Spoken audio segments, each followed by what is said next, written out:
Oh, hi. I didn't see you there. I'm Philbert D, and I've been really busy for the last 2 weeks. But I'm back. This is Phil on Films. This week, we're talking about Us Again and The Invisible Man. Jane Yoneza is Marge, a medical technician. R.K. Bagaching is her ex-boyfriend Mike, who has just returned from the US and wants to talk to her. He shows up at her work, and this leads to a mix-up that eventually leads to Marge having to drive up to Ilocos to rectify a mistake. Mike tags along, and the movie goes into their past to explore the joys of their union and the tragedies that came along with it. The opening narration compares the relationship to fireworks, waxing poetic about the color and the flash and the sad temporality of it all. But that's not really what we see, in spite of some palpable chemistry between the two leads. Now, Marge and Mike do seem to enjoy each other's company, but it's hardly what you'd call explosive. There's some complexity in this pairing, but the movie seems determined to keep things tame. The movie runs away from having these characters face the consequences of their choices, having them literally run away rather than deal with what they've done.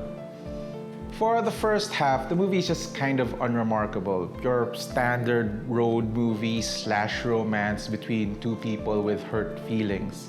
Now, it all looks a little better than usual. There's a gracefully restrained palette and a camera that's a little freer than usual. But it all takes a little too long to get going. By the time the road trip actually starts, I've already lost all my patience with all the contrivances.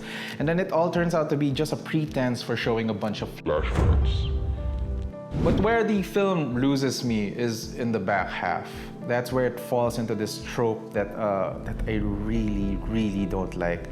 I'm not gonna give it away, but the film goes into this level of silliness that can't really justify as part of this weird perception that you can't just tell a story about two people honestly dealing with their feelings.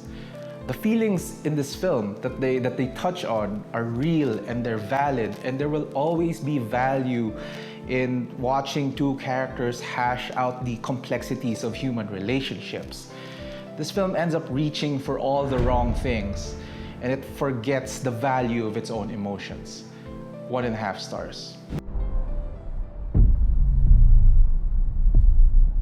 Adrian, he was a sociopath. He said that I could never leave him. Elizabeth Moss is Cecilia, who begins the movie by escaping the home of her abusive partner Adrian, a tech mogul described as a pioneer in optics. 2 weeks later, she receives word that Adrian has committed suicide. Cecilia begins trying to get back to a relatively normal life, but something doesn't quite feel right. She comes to believe that Adrian faked his own death, has found some way to become invisible, and is continuing his abuse of her. Inasmuch as this is a horror movie about an invisible stalker that causes all sorts of chaos, this is really a horror movie about an abusive relationship. Now, there are traditional scares, of course. The film often lingers on these empty spaces, asking this visual question, is there something there? There are sequences where the camera itself feels like a threat. Are we simply seeing, what the camera wants us to see? Or is this the threat, the point of view of the threat itself? The film plays with these ambiguities really smartly, taking full advantage of the unique elements of this premise. But the threat, though physically violent, is much more dangerous as an emotional threat. Even before the invisible stuff starts happening, we see the damage done on the main character. Even from afar, Adrian exacts this psychological control over Cecilia, and Elizabeth Moss makes the terror of that all too clear. This is an early contender for one of the best performances of the year. Moss lets the history of this relationship become visible in her every gesture, in every fluctuation of her voice. She really holds this whole thing together, giving the movie this sympathetic, appealing, emotional center, even as everything gets crazy. If we really start to break down the plot, it does get a little messy, especially in the middle section. There are just bits of the story that don't stand up to a lot of practical scrutiny. But overall, I think this is a really clever update on a classic story and a really effective horror movie. I think it does what a really good horror movie does. It takes the neuroses of everyday life and transforms it into these visceral threats, raising it to the level of the macabre. And by doing so, it allows us the possibility of catharsis. And if nothing else, this film provides all manner of compelling catharsis. 4 stars. Let's answer a question. Dian101 on Twitter asks, if you would pick any ensemble film to do a script reading on, like what you did with Tadhana, which movie would you pick and who will you fan cast? So I have several films that I really want to do, but I don't want to talk about it yet because we are working on it. I will say that my original intention with doing these script readings was to find films that don't really exist anymore, that people don't have a chance to see anymore, and to basically try to have those scripts read so that we have some version of it available, even if it isn't the original stuff. So imagine some of the great films of the golden age of Filipino cinema that people have been talking about, but we can't see.